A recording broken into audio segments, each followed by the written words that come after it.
Alors, on y va pour notre dernière page, la page tarif ici. On va avoir un tableau, un système de tableaux, et on va avoir un système d'onglets également. On va pouvoir montrer comme ça différents contenus, différents tableaux suivant ce qu'on choisit. D'accord? Donc on peut choisir suivant 3 plans, Free, Basic, Pro, comme ça. Et on va pouvoir directement avoir des choses donc, qui sont différentes ici. D'accord? Donc par exemple, le prix va être différent, tout ce qu'on va avoir va être différent juste ici. Donc ce qui est sympa, c'est de faire un tableau et de faire un système d'onglets juste ici. Donc on y va, on va là, on va se créer une autre page, donc tarif.html. On peut prendre tout ce qu'il y avait dans fonctionnalité et on le met dans tarif ici. On le met dans tarif, on va garder footer, appel à l'action, et on va enlever tout le reste. Hop, à part le container global ici. Ok, nickel. Une fois qu'on a ça, on a bien ici tout ce qu'il faut, style, reset, etc. On a toujours la police d'écriture. Les liens sont bien placés. Tout me paraît très correct. Donc, on va pouvoir attaquer directement l'HTML qui se situe ici. Et donc, ça va être la partie tableau, onglet. Il va y avoir des onglets, il va y avoir des différents tableaux. Hop, et hop, comme ça. Ok. Donc, pour commencer, on va faire un container. Alors, le container global à tout ça, il est ici, mais on va faire un H1 déjà. H1 avec la classe titre global. Tac. On lui rajoutera une autre classe également qui est titre tarif. Pour le même cas que la seconde page, c'est juste pour mettre un peu de padding ou de margin. On va écrire ici, trouver le tarif qu'il vous faut, comme ça. Trouver le tarif qu'il vous faut. Ok. Ensuite, en dessous, on aura une séparation. HR séparation, comme ça. Puis une div avec la classe container tarif. C'est ce qui va tout contenir ici, à la fois les différents choix qu'on va avoir et à la fois les tableaux. Donc au début, on va coder les choix. Choix tarif. Ensuite, on va avoir des buttons ici, avec à chaque fois choix, et le premier sera active choix. Il aura la classe déjà active choix. Vu qu'on arrive, ce sera déjà sur le premier plan, qui sera free comme ça. Hop, on en a deux autres. On peut enlever à chaque fois ici active choix. Hop, donc choix à choix, et ce sera basic ou pro. Oui, je l'ai fait en anglais d'ailleurs, c'est vrai. J'aurais pu mettre ça en français. Gratuit, basique et pro, toujours.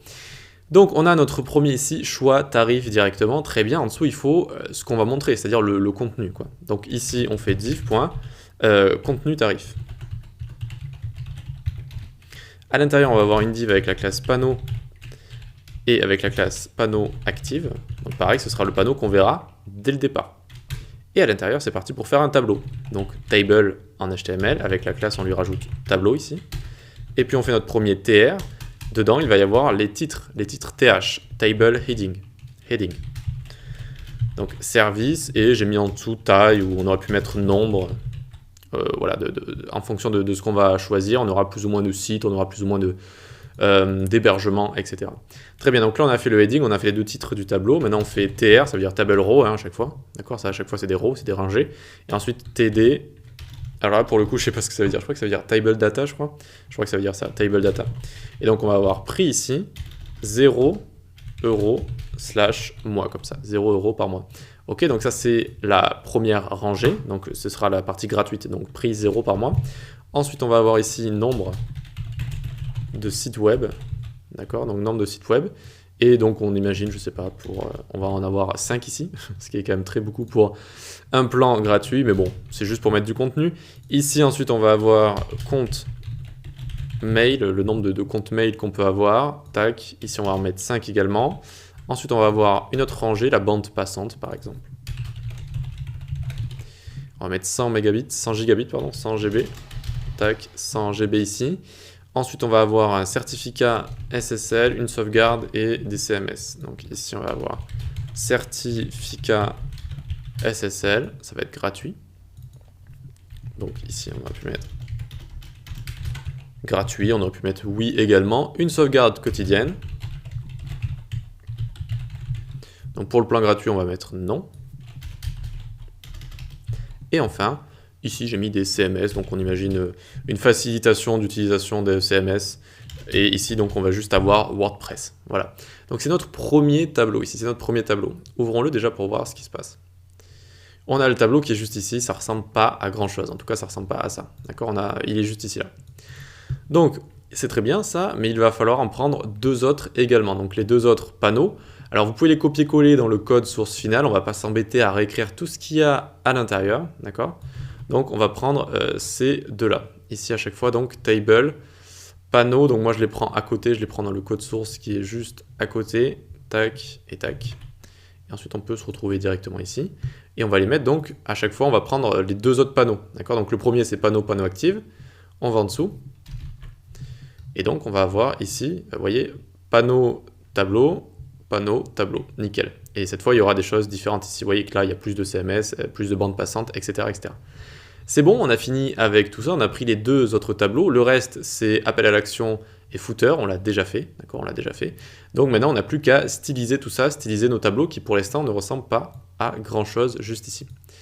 Alors, pour styliser les tableaux, eh bien, on va aller dans page SCSS ici et on va se créer underscore tarif.scss. On n'oublie pas d'aller l'importer dans notre global ici. Tarif ici directement.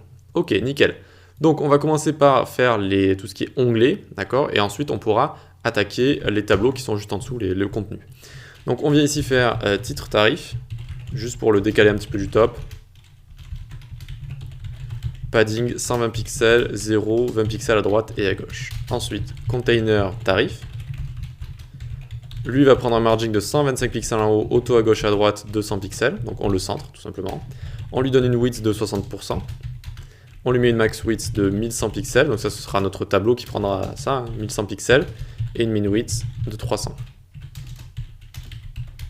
Enfin, une height auto avec tout ce qu'il y aura à l'intérieur. Puis choix tarif ici, margin 0 auto directement, une hauteur de 100 pixels, choix tarif, ce seront nos trois choix, nos trois boutons. Cursor pointer ici directement, margin 0 auto pour les centrer, display flex et justify content center. Donc ça, c'est les trois choix qu'on peut avoir, gratuit, payant, etc. Et donc, ils vont être bien centrés comme ça.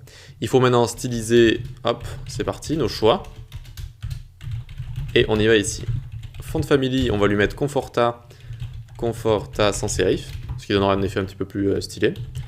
Une height de 100%, de son parent qu'on a fait juste au-dessus. Et width 170 pixels. D'accord? Chaque bouton prendra 170 pixels. On leur enlève outline et border.